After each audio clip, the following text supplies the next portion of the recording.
Darlington Uchi was 30 years old, a young billionaire, the kind that rose from nowhere, flaunted wealth on social media, and left people guessing. Every week he bought a new car.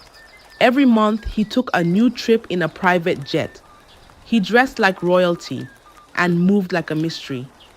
His Instagram was filled with photos of luxury watches, hotel rooftops, and motivational captions about success. Just like most young billionaires of this generation, he always says he was into real estate. But the truth was far from that. And if only people knew what he really did to live like that, maybe they wouldn't have called him a role model. No one knew the real source of his money. They only saw the shine. To the world, he was a symbol of modern success, proof that a man could become rich overnight. He was admired, envied, praised, but today, inside a plane in the airport, all of that was about to change, as his secret, just like most of them, is about to be exposed. It was a Saturday morning when he boarded a plane heading for France. Chief Darlington Uche sat in business class. His seat was wide and soft like a throne. He sipped from a tall glass filled with juice that looked like shining orange gold. His fingers danced on his phone screen, slow and proud. His gold wristwatch sparkled like the morning sun. Everything about him smelled like wealth. He was not just a rich man. He was a name, a face, a giver, the man who built hospitals, the man who gave school buses to children in the village, the one they called Odogwu. The aircraft door had closed. The wheels were getting ready to roll. People smiled, ready for the sky. Then suddenly, three men walked in, quietly, wearing black uniforms. Their boots made no sound, but the air around them felt heavy, like rain before a storm. They didn't shout. They didn't smile. One of them walked up to Darlington's seat. His voice was calm, but cold. Chief Darlington Uche? Darlington looked up slowly, his brows pressed together. Yes, I am. What is the meaning of this? Please come with us. Just a quick search, routine check. Darlington laughed, but it was not real laughter. It was the kind that hides fear. Then he frowned. Are you serious? He asked, folding his arms. Do you know who I am? I'm Chief Darlington Uche, billionaire political leader.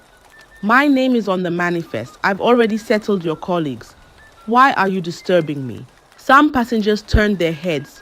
Whispers started flying like birds. Eyes widened. Phones began to record. Darlington stood up, adjusted his sleeves. His face looked strong, but his hands shook just a little. I have settled this already with your men outside. If I miss this flight, people will lose their jobs. I'm warning you. One of the junior officers spoke again. His voice was softer this time.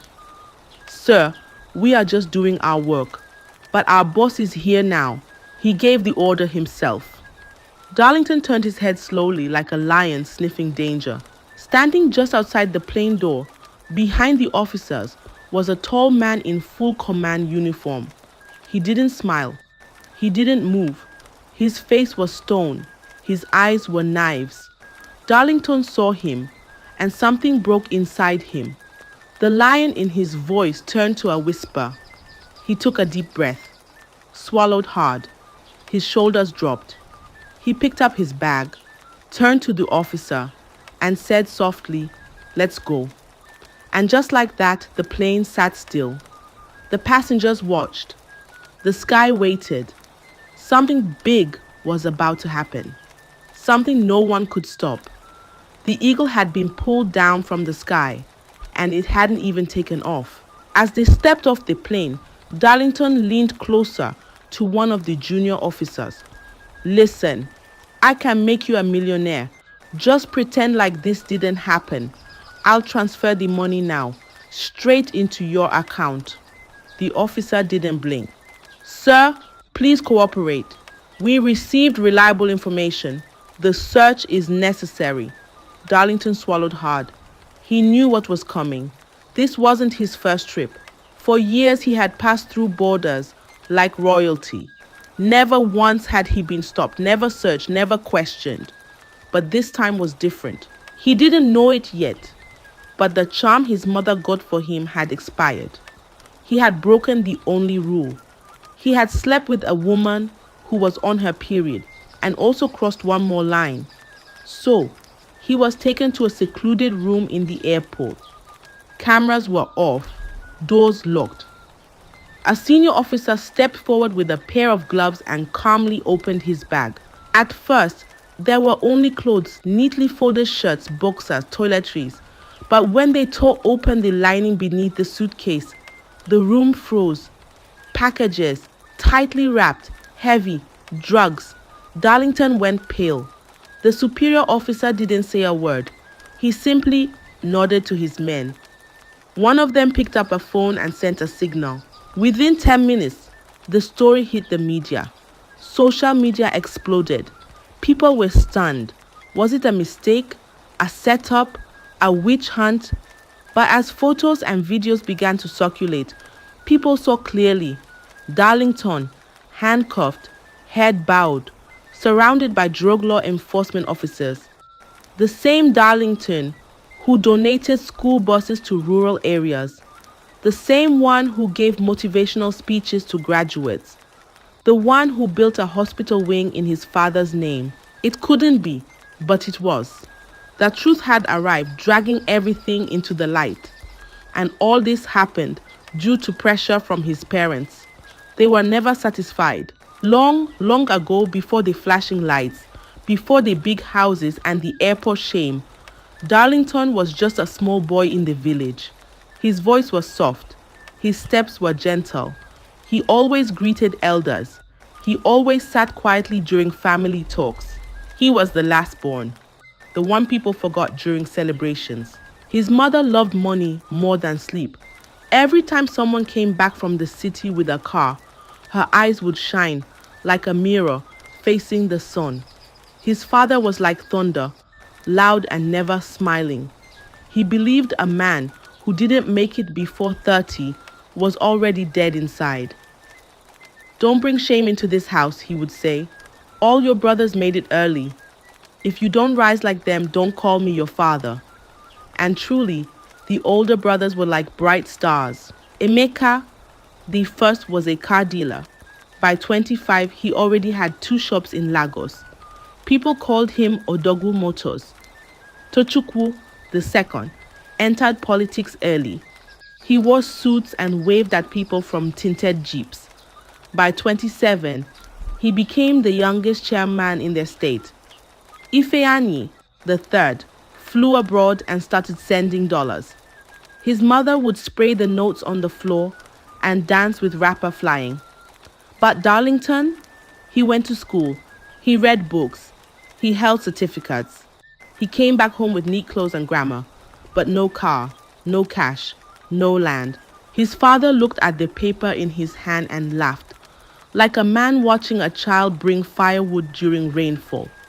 This certificate cannot buy salt, he said. Your mates are building houses, and you are here printing CVS. Wake up. Darlington stood by the window that night watching the moon. His heart was heavy, his shadow long. He didn't know that the same family he was trying to make proud would one day push him into the very fire that burned him. But the wind had started blowing, and the leaves were already shaking. Darlington hasn't always been like this. In fact, all his life had been ruled by his mother, who had a very big love for money. The pressure didn't start immediately. It began the year Darlington graduated from university.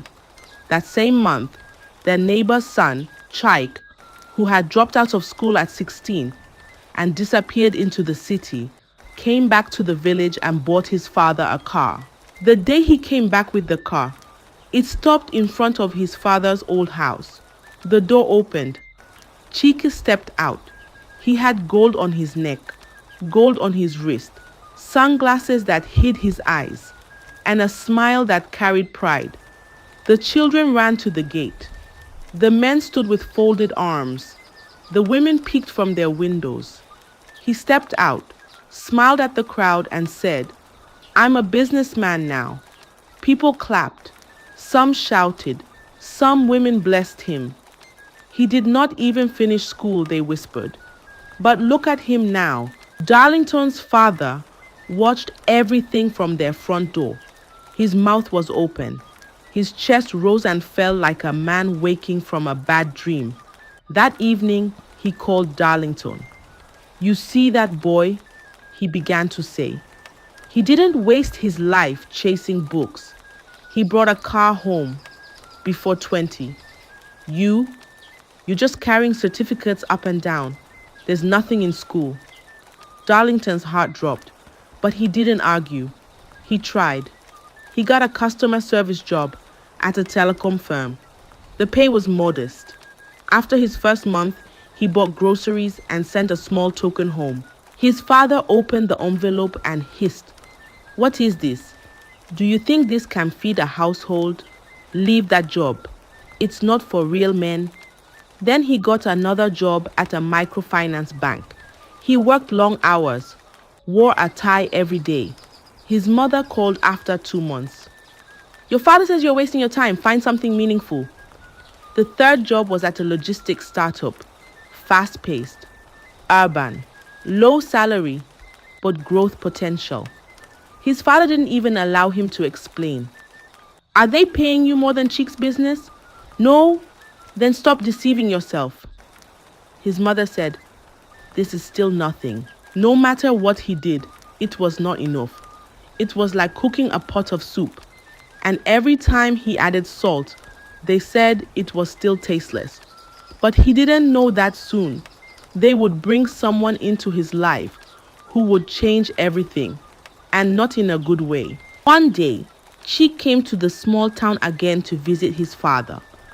That day was when Darlington's father seized, then opportunity to meet with Cheek himself. It was a beautiful afternoon. Darlington's father stopped by Cheek's house and told him he wanted to see him in private. Then he started, "Cheek, I want my son Darlington to be rich. I want him to be like you. Please, can you help me show him the way?" Cheek looked up at him for a while and said, "Okay, no problem. Only if he can do what I do." Darlington's father came back that evening and called Darlington. "Tomorrow, Cheek will come and talk to you. No more excuses. You're not a child." The next day, Cheek came to their house. It was a quiet evening. The wind was soft. The sky was orange like ripe mango. Darlington sat outside, pressing his phone when he heard a car horn. Peep, peep. He looked up. It was Cheek again. But this time, he was alone. No crowd. No noise. Just him and his calm face. He stepped out of the car and said, "Let's talk." Darlington followed him to the backyard. The sun had almost gone to sleep. Crickets were singing. The world was quiet. Cheek sat on a bench and looked at Darlington. "Look, your dad is upset. You're suffering," he said. Darlington stayed quiet. "I know what you earn is nothing. Come, let me help you. It's not exactly legal, but it works. We travel, we move goods, and we get paid. Life doesn't have to be hard." Darlington's eyes narrowed. "Drugs?" Cheek nodded. "Yes." Darlington frowned. "That's wrong." Cheek smiled. "But it works. Look at me. Am I in prison? Poor people are the only ones who talk about right and wrong. Money is what matters in this life." That night, Darlington couldn't sleep. He sat on his bed, thinking, thinking. By morning, he went to his parents and told them everything. His father didn't blink. He just looked at him and said, "So what? Cheek has been doing it for years. Has he died? Has he been caught? If you're not bold enough to take risks, don't come back here complaining." His mother added calmly, If that's your worry, I know someone, a strong man, a spiritualist. He'll give you something that will make you invisible to danger. People are succeeding because they know where to go. You too will go. Darlington stared at them in disbelief. You want me to become a criminal? His father slammed the table. I want you to become a man. We placed a bet on you. When Cheek bought that car, I told people my son would be greater. Now you want to shame me? His mother tied her wrapper. Tomorrow morning, we are going to see Baba Idowu. He'll prepare you. And just like that, Darlington was pushed into a life he never wanted. A life they chose for him. Very early the next morning, before the cock could crow the second time, Darlington's mother woke him up. Get dressed, she said. We are going to see someone. The road was long and quiet. Birds flew across the sky. Trees lined both sides of the path, like guards watching a king pass. After some time, they reached the edge of the village, where the land was dry and the air smelled of smoke.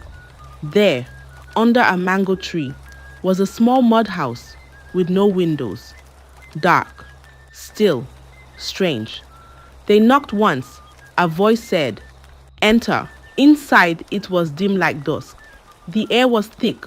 The floor was bare. The walls were black with soot.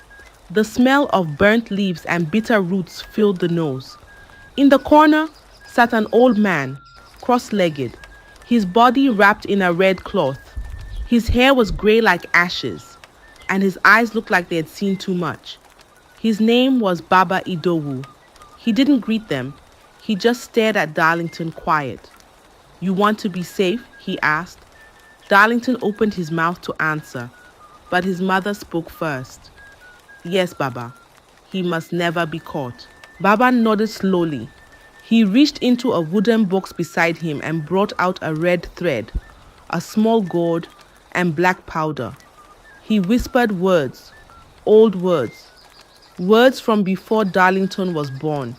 He tied the red thread around Darlington's waist. He rubbed the powder on his palm and blew it into the air. Then he said, "He will be safe. Nobody will see him. Not police, not dogs, not machines." Then Baba turned to the mother. He pulled Darlington's mother outside and whispered it privately. "He will be invisible to law," Baba said. "But tell him this. If he ever sleeps with a woman who is menstruating, especially the night before a trip, the charm will break.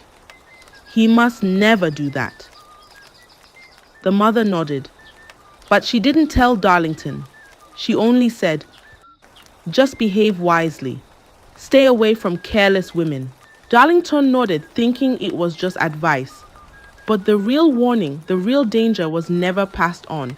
And that silence would one day open the door to his fall. After Baba Idowu's charm was tied, Darlington stepped into the world like a lion with hidden wings. He moved quietly, but every step he took brought gold to his feet. The first trip was smooth. No search, no questions, no delay. The second trip, even better. The officers greeted him with smiles. The scanners didn't beep. The dogs didn't bark. And so the business began. He carried the goods. He moved them from place to place. Quiet, fast, bold. And the money came like rain in farming season. He bought a big car, then two, then more. The tires danced on the road, like drums in a festival. He wore suits so sharp they could cut yam. His shoes shined like mirrors. Everywhere he went, people called him Chief. He didn't forget his family. He tore down the old house and built a new one with glass windows and marble floors. He bought his father a brand new Prado Jeep. He sent his mother to Jerusalem on a holy trip. She came back saying, "My son is chosen. God has favored us." He didn't stop there. He built a hospital in their village and named it after his late grandfather. Uche Memorial Health Center. People clapped. The governor shook his hand. The church made him a patron. The town made him a chief. Children sang his name. Old women prayed for him. But no one knew the truth. Behind the sweet smiles and wide roads, behind the suits and speeches, was a secret wrapped in powder, a life built on risk, a heart tied with red thread. And that thread was already getting weak, because one day he finally crossed the line, the one that his mother had hidden from him, the taboo. It was the night before another big trip. The stars were shining like lanterns hung by angels. The air was cool, soft like a lullaby. Darlington sat in his mansion checking his documents. Everything was set. Passport, bag, flight ticket. Then his phone rang. It was his friends.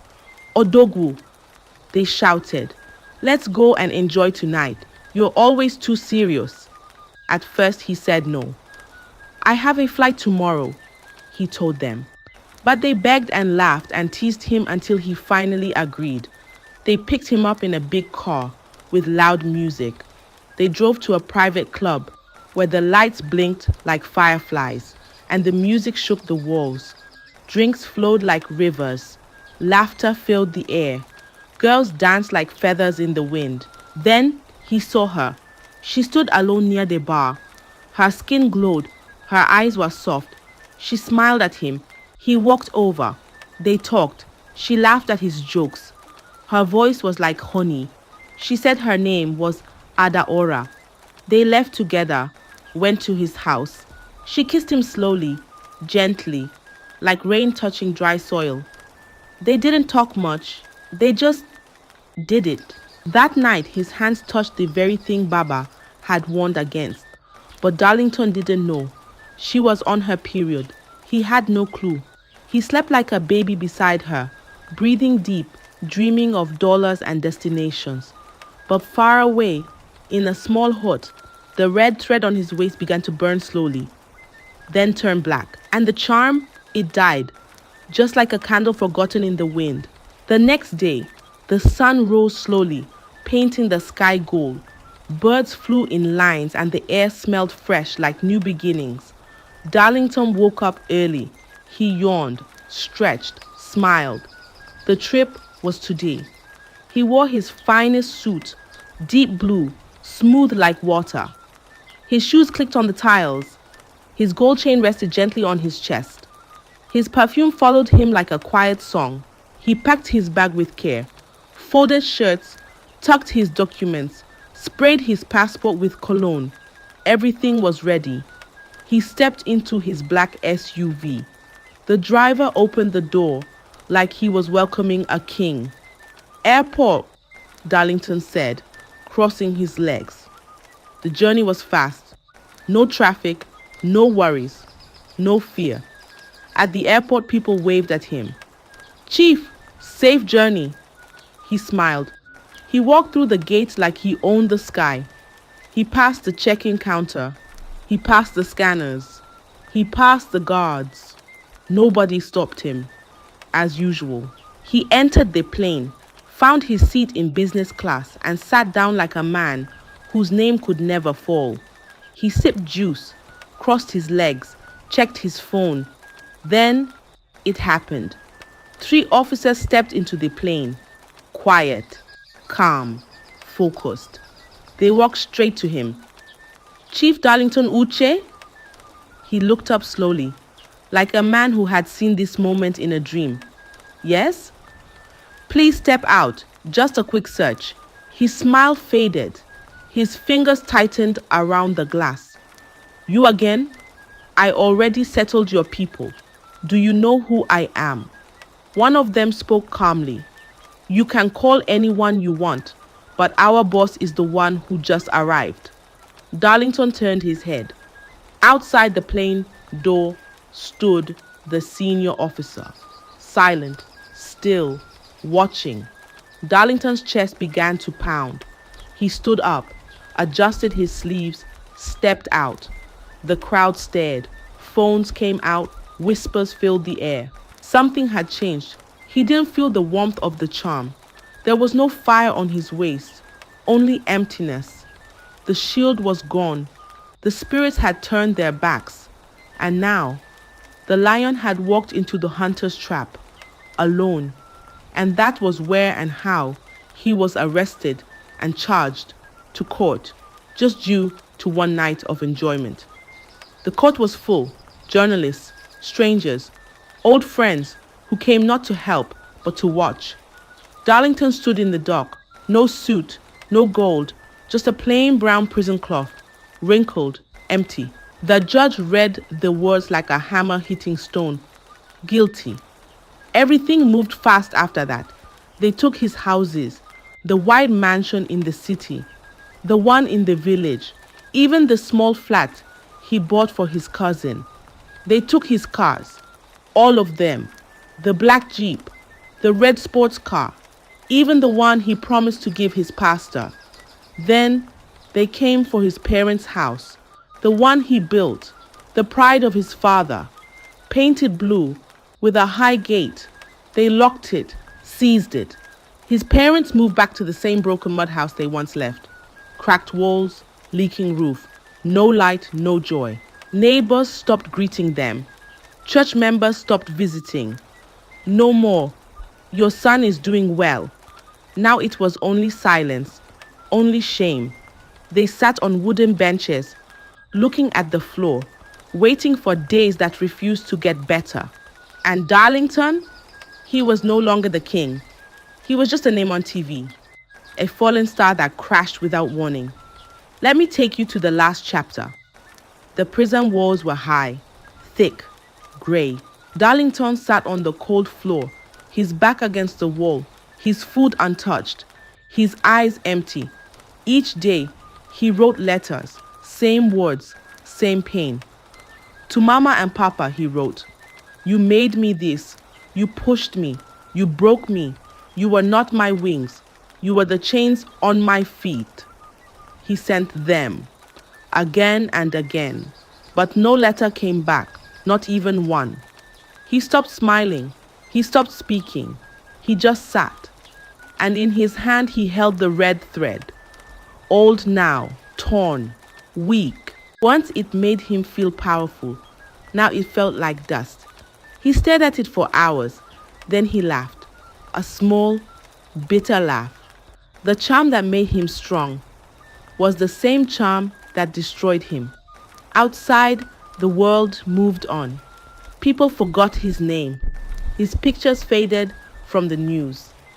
And in time, Chief Darlington Uche became nothing but a story, a lesson mothers whispered to their sons. Don't chase riches with blind eyes. Don't follow the road that swallows men. Once rich, now forgotten. I hope you enjoyed the story. If so, please like the video. Comment what you learned from the tale. Share with friends and family. And don't forget to subscribe to the channel for more African tales just like this one. Thank you.